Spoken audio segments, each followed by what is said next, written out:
রাজ্যসভায় ফের কেন্দ্র বঞ্চনা নিয়ে সরব বাংলার শাসক দল তৃণমূল কংগ্রেস। কর্মক্ষেত্রে বিষাক্ত পরিবেশ সৃষ্টি, 100 দিনের কাজের টাকা থেকে বাংলাকে বঞ্চিত করার অভিযোগ, নয়া কঠোর আইন প্রণয়ন, একাধিক বিষয় তুলে ধরে সংসদে সরব তৃণমূল সাংসদ সাকেত গোখলে। সংসদের শীত অধিবেশনের প্রথম থেকেই প্রধান বিরোধী দল কংগ্রেস শুধুমাত্র আদানি ইস্যুতে রাজ্যসভা এবং লোকসভা অচল করেছে। কিন্তু শীত অধিবেশনের প্রথম থেকেই অভিষেক বন্দ্যোপাধ্যায় সহ তৃণমূল নেতৃত্ব বলে চলেছেন তারা সাধারণ মানুষের দুঃখ দুর্দশার কথা তুলে ধরবেন। এক এবং একমাত্র ইস্যু আদানি নয়। শুক্রবার সংসদে সেই দাবি তুলে ধরল তৃণমূল কংগ্রেস। তৃণমূল সুপ্রিমো মমতা বন্দ্যোপাধ্যায়ের দীর্ঘদিনের অভিযোগকেই শুক্রবার রাজ্যসভায় তুলে ধরলেন সাংসদ সাকেত গোখলে। কর্মক্ষেত্রে বিষাক্ত পরিবেশ সৃষ্টি, 100 দিনের কাজের টাকা থেকে বাংলাকে বঞ্চিত করার অভিযোগ, নয়া কঠোর আইন প্রণয়ন, একাধিক বিষয় তুলে ধরে সংসদে সরব তৃণমূল সাংসদ সাকেত গোখলে। তৃণমূলের রাজ্যসভা সদস্য সাকেত গোখলে দলের নির্দেশ মতো 0 আওয়ারে 100 দিনের টাকার প্রসঙ্গ তোলেন। একই সঙ্গে তিনি বেসরকারি ক্ষেত্রের কর্মীদের সুব্যবস্থার উন্নতির দাবি জানান। তার অন্যান্য দাবির মধ্যে ছিল বিষাক্ত কর্মসংস্কৃতি, শ্রম আইন নিয়ন্ত্রণ সহ সাধারণ প্রাত্যহিক জীবনের সমস্যাগুলি। দেশের সাধারণ জনতার প্রতি অবহেলা এবং বঞ্চনার কথা উঠে আসে তৃণমূল সাংসদের কথায়। So on 20th of July this year, a young 26-year-old woman called Anna Sebastian, she suddenly died. She was found dead.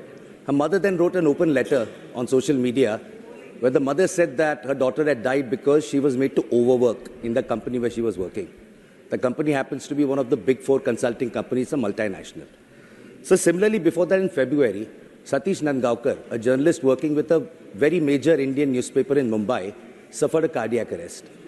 At that time also his family, even the press council at that time, said that this happened because at work the boss allegedly was very toxic, kept berating him, kept insulting him. So after these 2 shocking incidents, there's been a groundswell of complaints also on social media from people in the private sector saying that a lot of times today there is a toxic work culture. There is a work culture where employees are made to work long hours. There is, employees are subject to insults. A lot of this is happening in private companies today, sir. So for me also it is very important, this issue, because we're talking about private companies. বেসরকারি কোম্পানিগুলিতে কাজ করা অসহায় কর্মীদের অস্বাস্থ্যকর পরিবেশের বিষয়ে উদ্বেগ প্রকাশ করে সরব হন তিনি। এই বিষয়ে কেন্দ্রের কাছে বেসরকারি কর্মীদের সুবিধার্থে কঠোর এবং শাস্তিমূলক আইন প্রণয়নের দাবিও তোলেন। Private sector reform is very important, sir. So why I wish to draw this House's attention to this particular issue is for this reason.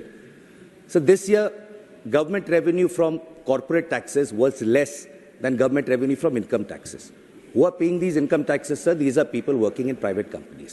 I'll just give some of the examples in which they're subjected to a very toxic atmosphere, sir. So there is no overtime pay provision in contracts in India. People are made to work 8 hours, 10 hours, 12 hours. There's no provision for overtime unlike other countries. So a lot of employees that work in client-facing companies, they're subject to whims of their clients. They're made to, the clients call them on the weekends.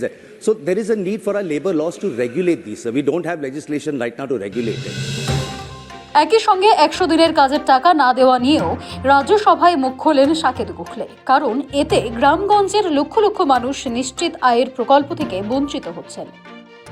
Today the condition is so bad, sir, that people who have worked in my state of West Bengal have not been given their Manrega dues, sir.